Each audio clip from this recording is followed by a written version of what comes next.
Bonjour et bienvenue sur AI Reality Check, la série qui vous partage une vision honnête et opérationnelle de l'IA dans l'expérience client.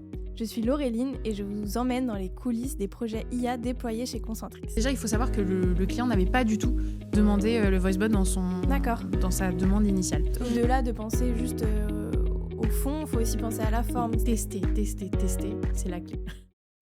Pour ce premier épisode, on accueille Arissou. Salut Arissou. Salut! Arissou, tu es account manager chez Concentrix et tu as récemment déployé un projet de voicebot chez un de nos clients qui est spécialiste de l'audio haut de gamme. Tout à fait. Beaucoup d'entreprises envisagent le voicebot comme une réponse simple à des contraintes budgétaires, de couverture horaire ou encore de staffing. Mais c'est vrai que quand on parle d'un service client premium, multilingue et avec des demandes techniques, le sujet devient un peu plus complexe. La question à se poser, c'est plus vraiment comment le voicebot fonctionne, mais plutôt comment il va s'intégrer dans une expérience client cohérente sans dégrader la relation client ni mettre en risque la marque. Est-ce que pour commencer, Arissou, tu peux nous rappeler tout simplement ce qu'est un voicebot?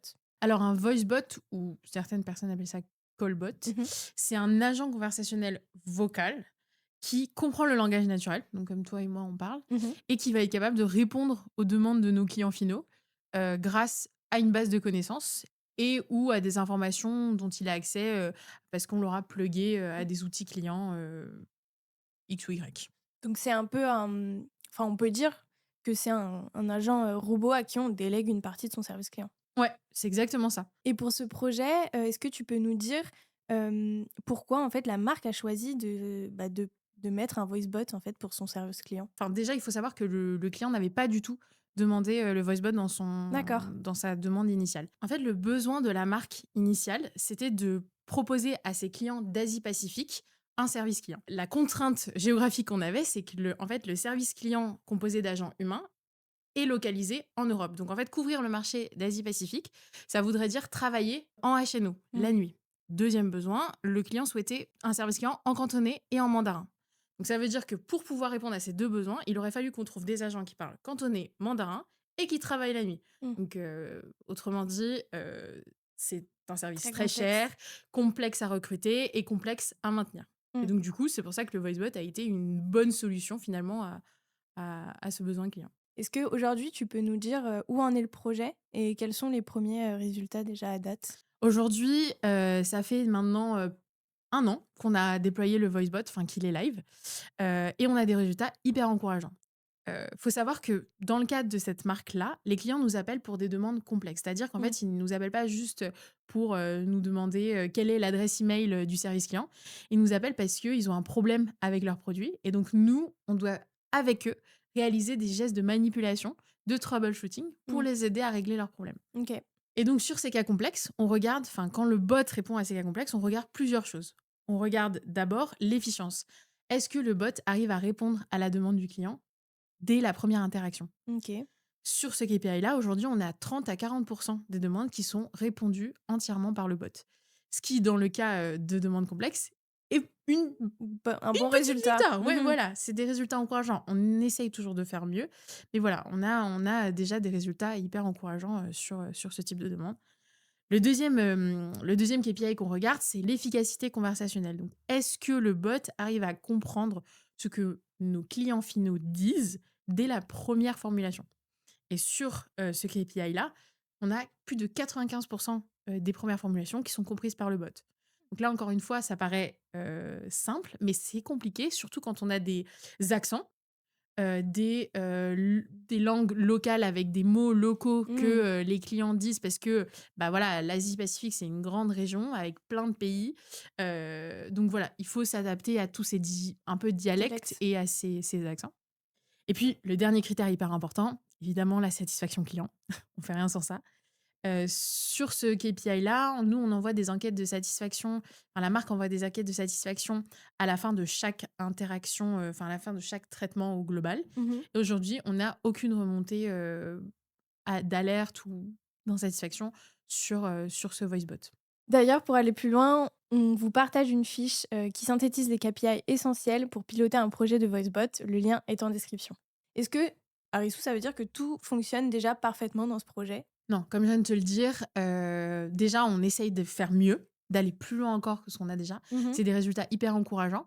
Je pense qu'on on y arrive mieux que ce qu'on pensait initialement, mais on essaye toujours d'aller plus loin, déjà 1.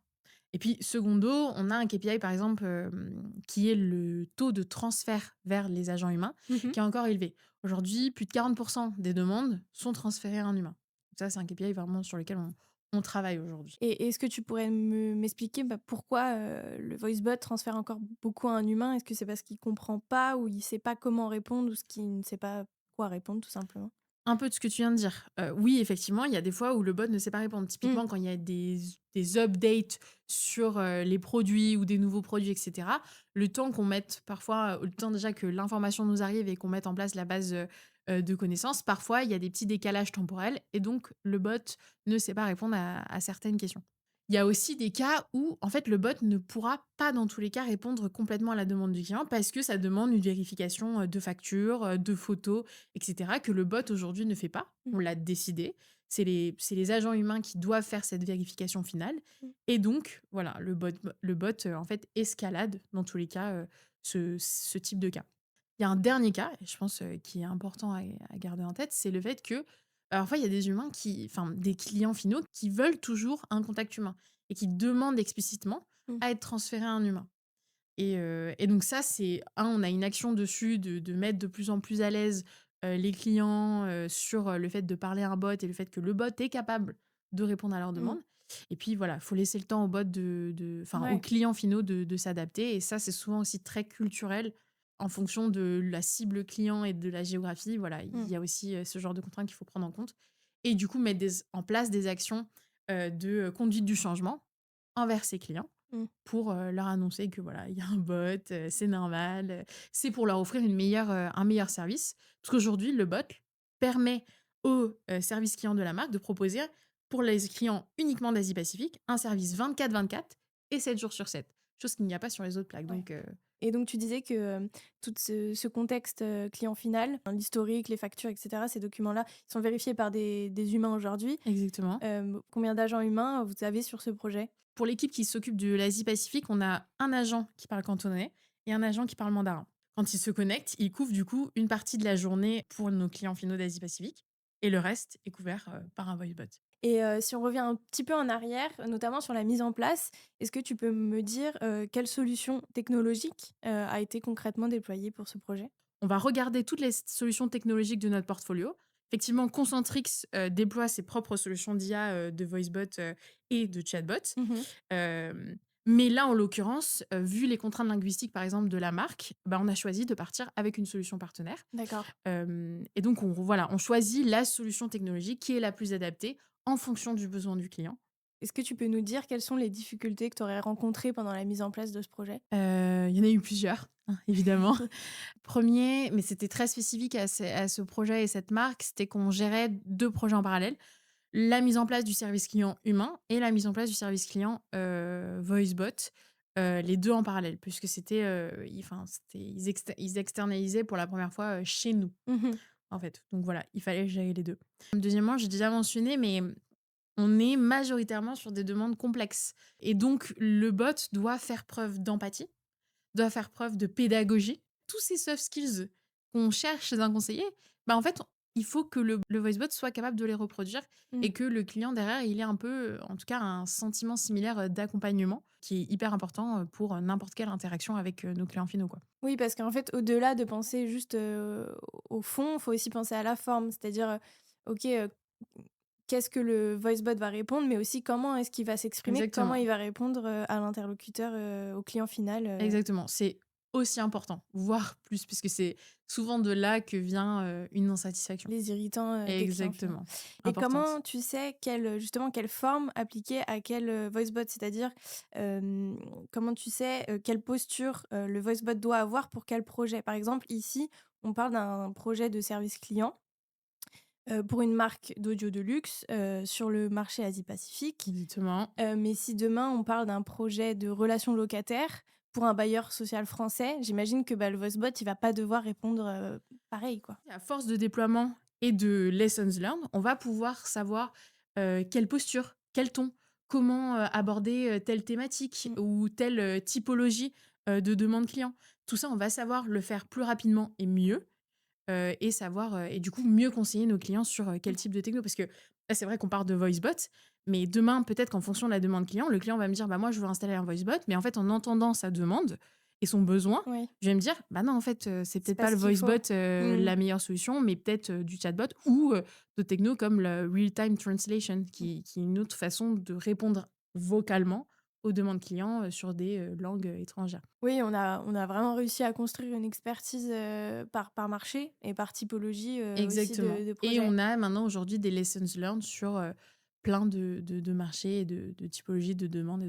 Et j'imagine que pour ce type de projet, on a quand même une méthodologie, assez stricte à suivre. Première étape, le cadrage. Hyper important de bien définir le besoin Mmh. et de savoir si on aborde ce besoin avec la bonne techno, la bonne posture, et cetera. Qu'est-ce qu'on veut en fait derrière et comment en fait on intègre cette techno dans le service client actuel, Mmh. tout en gardant toute l'ADN, le premium, de la marque. Deuxième, c'est l'intégration. Il y a plein d'intégrations, l'intégration téléphonique, l'intégration IT. Et tout ça, en fait, il faut vraiment s'entourer des bonnes équipes et des Mmh. bonnes expertises. Par exemple, l'intégration téléphonique, moi, je suis tombée dans le piège de me dire, «Mais c'est juste, C'est un facile, transfert de ouais. numéro, enfin voilà». Mmh. Non. Enfin, oui, mais c'est plus complexe que ça. Et donc du coup, voilà, s'entourer des bonnes expertises. Et troisième, je pense, étape hyper importante, c'est les tests. Tester, tester, tester, tester, tester. Que ce soit dans le setup, mais aussi dans le run. Mmh. Vraiment l'amélioration continue, parce que c'est vrai que là, on a beaucoup parlé de mise en place, mais même derrière, l'amélioration continue que vont faire, les équipes, notamment les quality analysts, sur ce voicebot est hyper important. OK. Vraiment, ne pas sous-estimer. Et sachez qu'on vous a aussi mis à disposition, la méthodologie détaillée à la suite des KPI. Le lien est toujours en description. Moi, j'ai une dernière remarque, enfin, c'est une question en fait qui revient souvent, c'est est-ce que l'IA va remplacer l'humain dans nos métiers de relations clients? Est-ce que tu aurais une réponse à nous apporter? Alors moi, je pense que oui et non. Mmh. Effectivement, sur, certaines demandes, clients, type, enfin ce qu'on se disait, tout à l'heure, des demandes assez simples de, où quel est l'horaire d'ouverture d'un magasin Mmh. ou ce genre de choses. Oui, le bot peut remplacer, l'humain parce que c'est des choses assez simples. Mais même dans les cas comme ça, on a toujours, même dans des questions simples, parfois des clients où, la situation va devenir sensible et cetera. Ou en tout cas, il y a besoin d'une escalade. Donc là encore, on a besoin d'un humain. Et puis après, tu as toutes les demandes complexes, que par exemple avec, la marque que j'accompagne, on essaye on gère. Où là, en fait, on est en train de se dire: «Bah, en fait, il y a vraiment des demandes qui, dans tous les cas, ne pourront pas être gérées totalement par un bot». Et Ouais. donc il y aura toujours besoin d'une équipe, humaine derrière. En revanche, ce que le bot nous permet de faire, c'est de déplacer le temps et en fait d'allouer, le temps des conseillers vers des activités à plus forte valeur ajoutée. Oui, OK.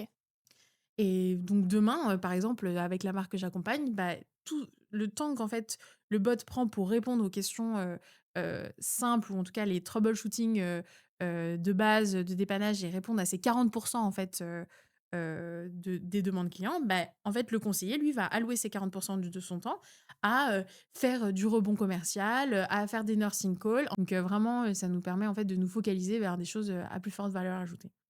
Et puis, comme je disais, enfin, comme on disait tout à l'heure aussi, il y a tout aussi la partie, entretien du bot, amélioration et cetera. Ça, en tout cas à l'heure d'aujourd'hui, c'est encore les humains qui le font. Peut-être que demain, ce sera autre chose, mais en tout cas là, c'est encore les humains qui le font. Merci beaucoup pour ce partage très instructif, Harissou. Je t'en prie. C'est exactement le retour d'expérience qu'on cherche à avoir, sur, notre série AI Reality Check.